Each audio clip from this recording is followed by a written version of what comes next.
Be boundless.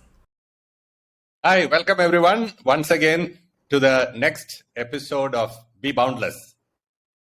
Be Boundless is a philosophy of life. It's about maximizing every moment of your life and ensuring that you're the best version of yourself throughout your life. We talk about qualities which make you really successful in life and have a wonderful life.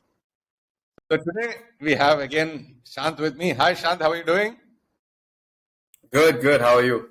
I'm awesome. Thank you so much. Awesome as usual. Clearly, which is a great segue into what we're talking about today. You've often said you are the happiest person you ever met, and we've danced around it a little bit. We've touched a little bit on what makes you so happy, but is there a key ingredient or a secret to that? There are multiple key ingredients, but I would actually rate authenticity as one of the biggest factors for happiness. Authenticity, what is authenticity? Authenticity is about being completely aware of your strengths, your weaknesses, your likings, your dislikes. So being completely aware of yourself as a person, number one. Number two, being completely comfortable with that self, so that you don't project anything else other than yourself to the rest of the world. So it's about being comfortable with oneself, knowing what you are, being comfortable with that self, and then projecting yourself exactly the same way without it being dictated by anybody else or anybody else contributing to what you are, but being completely yourself. So that's authenticity. Authenticity is a key ingredient to happiness. So, that makes complete sense. I think someone else recently mentioned that it's tough to live life lying. It is difficult to create a projection of yourself and then live through that projection because at some point your building lies on top of that, and not that I have never lied or anything like that, but anyone who has ever told a lie knows that at some point you're going to get caught out. So, I mean, I think that's an obvious thing, but it's difficult to be authentic all the time. Yeah. So, so you're talking about lying once, or for a specific instance, right? But there are people who live their entire life as something other than they are, and projecting themselves to be different from what they are, either consciously or subconsciously, right? So authenticity is, actually, if you put it in a very simple sentence, it's about knowing yourself, being yourself, and owning yourself. Now, you'll find that some of the happiest moments in your life happened when you're authentic. When I meet up with my college mates from IIT or XLRI, the people I actually spent 5 years in one case and 2 years in the other, being completely ourselves, right? I mean, those days you're not projecting yourself. You're authentic. You're getting drunk together. You're waking up late and running to classes together, whatever it is, right? And you've seen each other in their bare form. And you're comfortable with that. And so you will find that people are happiest when they meet up with their classmates, because that's when you are the purest form of yourself. Have you ever experienced? Yeah. I mean, I still hang out with my classmates, so that is true. Huh? Yeah, that's not changed. Guy, actually. But I mean, no, it makes. I was thinking about the fact that it is definitely easier. There's less tension, there's less stress because recently I've had an experience where there's a lot of people coming over and visiting the family or me, and you have to sort of be on your best behavior all the time, and you have to sort of present yourself in a respectable fashion. And at a point, it does get exhausting, and it's tiresome to be a certain way all the time. That's not true to who or what you really are. Absolutely. That is, I mean, that's not the only thing. I mean, so one is obviously being tiresome. So, in fact, in positive psychology, authenticity is considered not just a foundational ingredient to positive psychology, it is a prerequisite to positive psychology. So, you need to be, if you want to be positive in life, you have to have a positive mindset, then you need to be authentic. Of course, you cannot be 100% authentic every moment of your life, but the closer you are to that, the more positive you are as a person. There are many, many things that happen to you as a person when you are authentic. Yeah. Right? Very positive. Yeah. Yeah, I mean, it's probably just easier to, I mean, because I have been in a position where I think I have also presented myself in a way that I am not for a long period of time. And I think the result of that at some point ends up being is you're not really sure, what is true about yourself.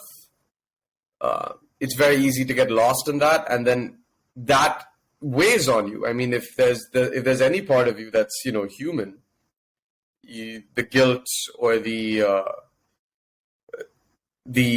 uncertainty of what your truth is I mean, it's a heavy burden to carry.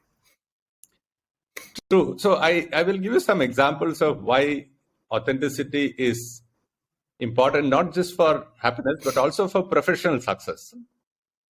So Right. there was a Harvard Business Review article in which they have looked at CEOs who have done outstanding turnaround of their businesses. And this was about a CEO who was leading a German organization. And the organization was not doing very well. In fact, it had sort of flat growth. And they sat down, and in fact, they called in a couple of consultants to figure out what is wrong.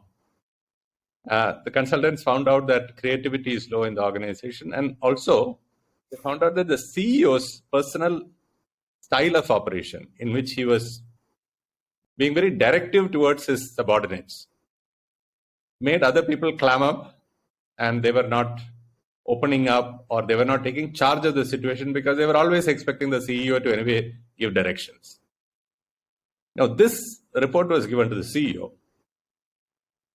And what he did next was what is outstanding. What he did was he called a meeting of his direct reports and the next level. And he openly shared that this was the basic problem that was haunting the company, that his own style of operation was wrong. And then he told them that I would like all of you to, every time I am becoming too directive, to point it out to ensure that I am an improved version of myself. Please help me in becoming that. And he encouraged all of them to be completely honest with him from that day onwards, and the company turned around. So leaders who are authentic, who show this vulnerable side to people, it's a very important aspect. And whole organization culture can be defined by authenticity. So, for example, when I had joined Airtel, we were launching a new circle in Tamil Nadu, and the entire office used to sit in one huge hall. Okay, so they were starting with about 5-6 of us, then became 10, then became 20. About 30 people would sit in that one room. Everybody sort of facing each other in a table kind of a formation. What it created was that it created a place where people were always listening to what others were saying. They had to be open. There were no secrets in the organization. And the organization had an employee satisfaction score, which was at the 97th percentile worldwide. Later on, I went to another circle, and there the entire office structure was very different. There were, first of all, 4 floors, and in each floor there were 2 different halves, and there was no communication between people of different groups. Worst was that my boss wanted to change the my direct reports. And he was putting a lot of pressure on me to do that. I didn't want to do that. So the whole equation between me and my direct reports became very warped because I was not able to communicate very clearly to them what is expected of them, what is their career pathing. So I knew that the moment my boss had his way, I might have to sack a couple of them. And employee satisfaction scores went down to 34 percentile. Okay, so it's about, it's because I was not able to be free with them and honestly share with them what I felt about their career progression, etc. And they sensed it. So authenticity is something people sense a lot. And and if you want to run a transparent organization, you need to have authenticity at the core of the organization. And why is transparent organization important? Because trust is what actually makes people work together. It is not, see, I mean, you can lay down processes where A has to deliver to B, and then B has to deliver to C, and then C has to deliver to customer, whatever it is. But finally, it is people working with people. And for people to work well with people, you need to engender trust. And trust will not be there in a place where there is no authenticity. So right from the top, the leaders will have to actually, they have to role model authenticity. They have to be authentic all the time. And they have to encourage their subordinates to be honest with them, share feedbacks openly, and they have to also give feedback honestly to their subordinates. This is the way that through the organization, authenticity can permeate. Yeah, no, I mean, also, if that authenticity or that at least the ability to be, to give constructive feedback, to communicate with your superiors, if that's not there, then what will undoubtedly happen is the employees will get together and they'll talk about it anyway, right? A couple of them will sit down and say, this is terrible, this is bad. And then that is information you will never know. And then that grows and festers. And which is obviously not great for an organization or even any kind of group. You seem to have had some experience in this, huh? You've seen some of this. Yeah, a little bit.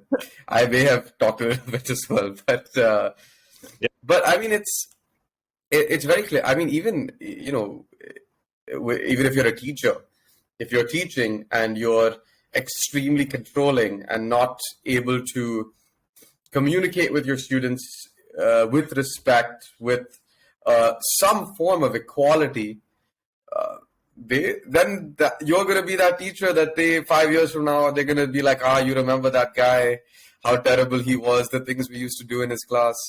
And it's easy to become that person. But I guess I wonder, why is it that people end up like that? Why do people decide to be inauthentic, or are they even deciding that? So, very, very interesting point, right? There are several layers to inauthenticity.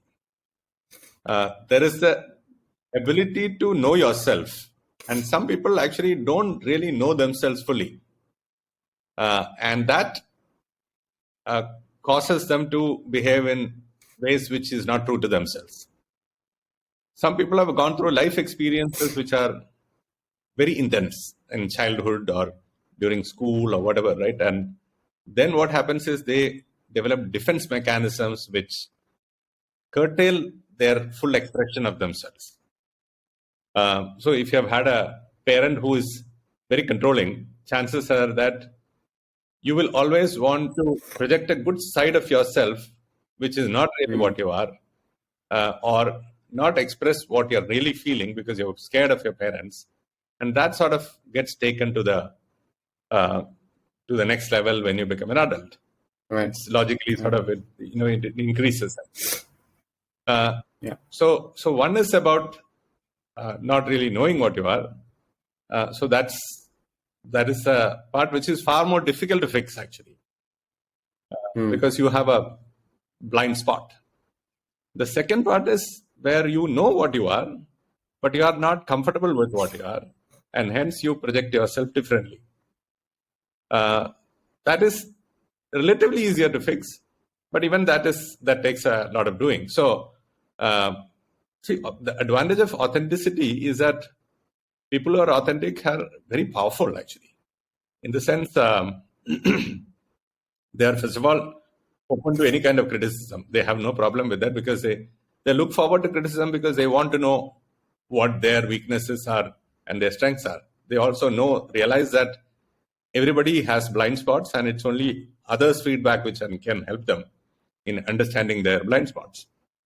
Because they are like that, they're also always learning about themselves, and they're willing to go out of the way to put themselves into experiences which will tell them the extent of their powers or their strengths or their weaknesses. So they are willing to take risks. They're willing to try out things. They also believe that every human being is unique because they know that everyone has their strengths and weaknesses. And since everybody is unique, there is nobody who is better than the other person. Everybody is equal in some sense, right? You cannot compare apples and oranges, right? They are equal. So these are the advantages of being authentic. And when people try to be inauthentic because of either one of these two things that I said, they suddenly become less powerful. Have you ever had relationships where you felt that, hey, I mean, something is not right, I'm not able to be myself, and etc., right?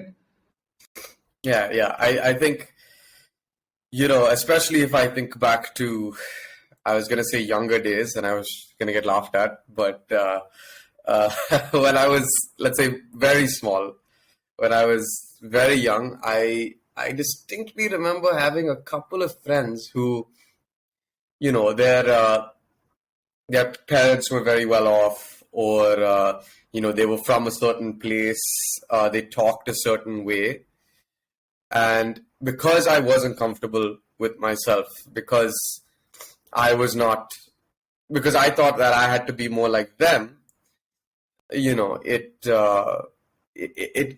created a feeling of insecurity in me primarily. And then also on top of that, it meant that there's a strange kind of power dynamic, like you said, that forms where, I wanted to do the things they wanted to do, even if I didn't really enjoy doing those things. And I think I've experienced less of that now because I'm grateful for the friends I have. But I totally get it's very easy for that to happen. Actually, I think it's far more difficult to be exactly yourself at a younger age because you're constantly worried what others are thinking of you, and you want to keep projecting yourself differently. And as you grow older, it becomes easier and easier. So for me, first time when I went to IIT and I didn't know, I couldn't speak a single sentence in English. I was petrified, right? And I tried to sort of put up this front to myself that I'm actually superior to all these guys because I know my mother tongue better than all of them. And I studied in my mother tongue. So I was trying to appear to be having some superiority complex, whereas actually it was stemming from inferiority complex. When I broke that mental barrier and started speaking to others in my broken English, and also confiding to them saying, hey, I studied in Malayalam medium, it's very difficult for me to speak in English. Then it just opened up a vista of possibilities. I could make friends with lots more people without being scared and without being worried, and they all accepted me. And in fact, I'm sure they were happy at my genuineness. People take to genuine people very easily, But if you are, if you put up a false front, we all carry radars on our heads, Yeah. We can catch it immediately, and then immediately there is a guard up from the other side as well. Yeah, because obviously if someone else is not giving that trust to be themselves to you, then you don't necessarily want to give yourself to that person either. Exactly. So people... sorry. No. I was just thinking that it's one thing to have, let's say, in a group setting or with your friends and stuff like that. And we talked a little bit about in a corporate setting why authenticity is so important. But is there anything else that people can do to become more authentic or to inculcate those behaviors? Yeah. So in a corporate setting, it is an essential quality to have, starting from the boss downwards. I have worked in organizations where there are people, the top leadership is completely authentic. And it is amazing to see how it permeated the entire organization. With an exception of maybe 4 or 5% of the people, everybody in the organization was honest. They talk exactly what they feel. They are able to go up to their bosses and tell them if they think something is not right. They accept feedback very clearly. So these all make for an organization which is very positive, very hardworking, because people trust each other. They work seamlessly across different organizations. So yeah, it is very important to inculcate authenticity in oneself. And as I said, just like we talked about gratitude earlier, on ownership, any of these you can inculcate by doing certain practices on a regular basis. In authenticity, of course, the first thing is about knowing yourself, right? So how do you know yourself? You need to just sit and introspect for a long time, actually. And so introspect in terms of things that happened in your early childhood, for example. What were your parents like? What is your upbringing like? Were there times in your life where you're really scared of something? Were there times in your life where you enjoyed completely? And what are your biggest strengths? What are the things that you're scared of doing and you wouldn't want to do ever? So going through this in a nice, calm fashion, being on and trying to be completely honest to yourself, actually it just brings up all these emotions, etc., from the emotional part of your brain to the analytical part of your brain. And when that happens, you're able to address the emotions in a rational fashion, and that actually helps you control your emotions better. So that's one. So knowing yourself. The next thing is, as I said, owning yourself, right? Identify instances when you were actually not really yourself, and identify the root cause why you are not yourself. Typically, it is because you feel shame about something, and shame stems from the fear of losing connections. So I'm now going into some deep psychological. Yeah. No, please go ahead. Yeah. So if you look at any time that you are embarrassed or ashamed, it is because you're actually scared that people will then start rejecting you. And that fear is what drives shame. And that fear is actually what is the root cause of being inauthentic. So ask yourself what your strengths are. Ask yourself, did you play to your strengths all the time? Did you open up your mind to others in specific instances? If not, why not? And then understand that root cause. The next one is to, in owning yourself, is to be able to slightly take on things which you are uncomfortable doing and do them one at a time. So take on the easiest one of all the ones that you're uncomfortable about and start pushing them one at a time, pushing yourself to do that. Over a period of time, you will find that you're being more and more authentic to yourself. So yeah, that's the way I think you can build authenticity. I mean, yeah. I mean, that takes a fair bit of courage also, I'd say, to actually sit down with yourself and say these are the things that you need to address. Would you, so I'm thinking of a particular person, thinking about asking them to maybe do something like this, maybe sit down with them and say, maybe you need to sit and introspect a little bit. But there's a part of me that does not think they're necessarily ready to do that. And obviously you can't ask a person to force them or to suggest even strongly to do that. So what would you say to a person who's maybe not quite there yet? The one very important thing is the ownership for change has to come from within oneself. You can talk about it to a person if you have the kind of relationship with that person where you can be totally transparent and know that the other person is going to take this in a positive sense. So there is a very interesting tool that I learned about giving feedback. It's called SBI, yeah? So not the State Bank of India, but it's called Situation Behavior Impact. All right. So the way to give feedback, the best way to give feedback without the other person taking umbrage or feeling defensive, is to specifically point out a situation where you are uncomfortable with the other person's behavior.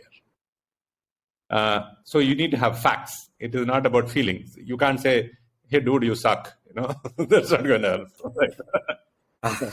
Damn it. So sorry, you'll have to now a different way of being your friend. Change my plan a little bit. Yeah. So you can say that, dude, that time when you were doing this, this was the behavior I observed. So that is SB, situation and behavior. And then you say, when I observed that, this is the way I felt. So it is the impact that behavior has on you that you are giving a feedback about. So you cannot. There is no second guessing it, right? I mean, because it's the way you felt. So it is an honest feedback. It is not like saying that, "Hey, I felt that everybody else didn't like you when you did that." That's not going to cut ties. How do you know, right? You have to say, I didn't like. I mean, I did not say. In fact, you should not say I didn't like. You should say, I felt uncomfortable, or I felt demeaned, or I felt slighted, or I felt scared. Whatever it is, right? Right. That particular. Be specific, yeah. So that is a way to give feedback. If you can do that with your friend, it will be less threatening. They will not feel as defensive. But make sure that they trust you before you can do this. Otherwise, it's not. All right. So, No, that's actually a very good. It's flipped a little switch in my brain because I think maybe even the way I give feedback sometimes can be more like that, at least. So I think first of all, it is essential for a person to trust you before you can give a feedback. Otherwise, they're going to actually double down on their behavior. Yeah. So that's number one. Number two is, even when the person trusts you hugely, it is still important to give feedback like this, where it's very objective. And that's the way you can help the person become more authentic. No, I mean, I think I will go ahead and use that. Also, I'm sort of thinking a little bit now in the grander scheme. Being authentic is, let's say, a long-term goal. In that process, there are going to be moments where a person falters, maybe, or they're not completely authentic. And is there a sort of a little situational remedy that a person can tell themselves if they find that they're leading towards being inauthentic? See, if it is a known thing that you are putting up as a false front, then the person knows all the time that they are being inauthentic, right? The problem is with the other part, where you yourself don't know what your strengths and weaknesses are, and hence you're trying to project yourself differently. The only thing that will help, and when I talked about knowing yourself, one of the things that I missed out was that you need to also ask others around you whom you trust for feedback, and tell them also that please give me feedback in an SBI fashion, so that I don't become defensive. Exactly. And take it as it is, without trying to defend yourself, without trying to find excuses for what you are. Just listen and then introspect. So that is the one thing that people can do. But when you know that you are being inauthentic and you are doing that purposefully because of whatever issue it is, right?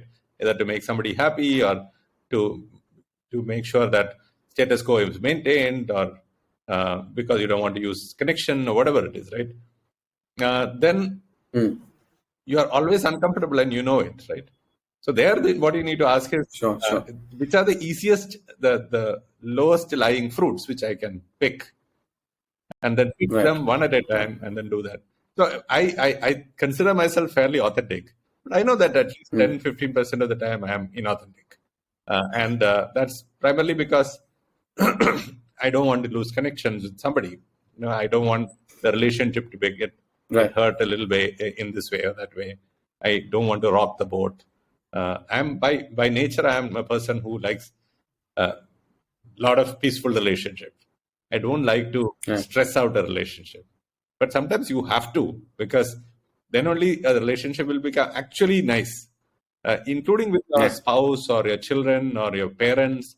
If there is something which you're constantly finding that you're uncomfortable with, and you're putting up with it because you are actually being inauthentic, you need to actually talk about it.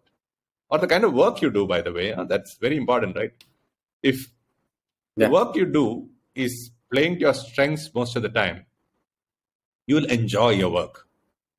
If the work you're doing does not play to your strengths most of the time, then you will start hating your job. So to be authentic in life is to also, even given your financial situation, you cannot find a different job right now, find things to do in your current job which will play to your strengths. And speak to your bosses, speak to your subordinates, take on tasks which really make you feel that you're owning it nicely. You will know when you're being authentic to yourself or your strengths. And that's important. Right.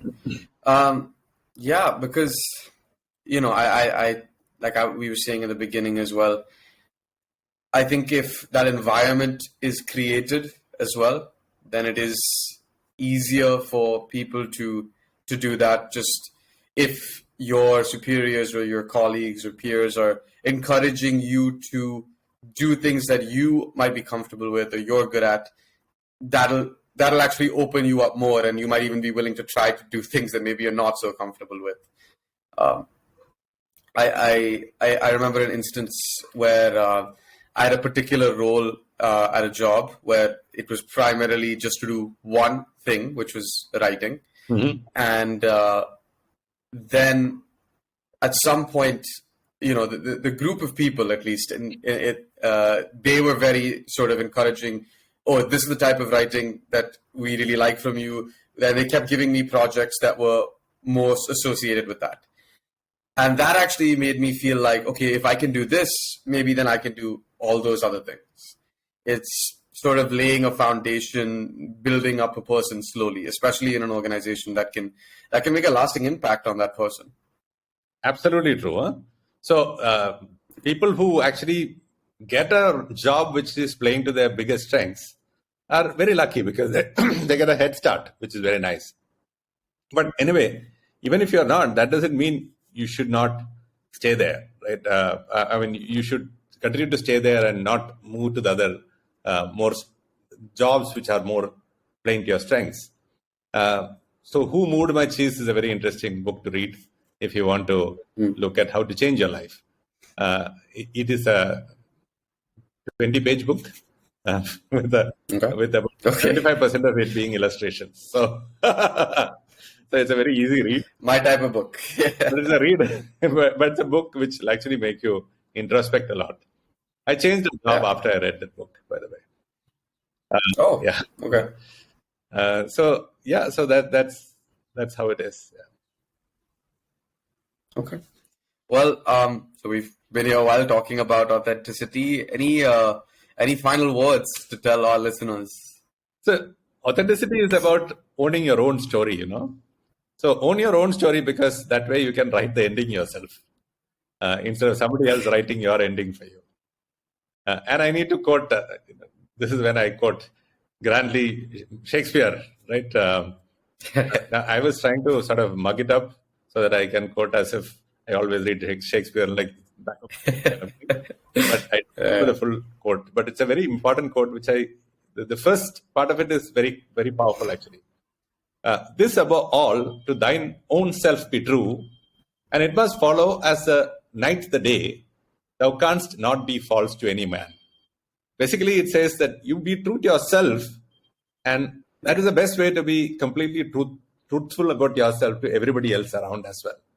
So, know yourself, own yourself, and be yourself. Hey, if you haven't already done so, check out the first episode of the Be Boundless podcast. And if you liked what you heard, subscribe for future updates and more episodes.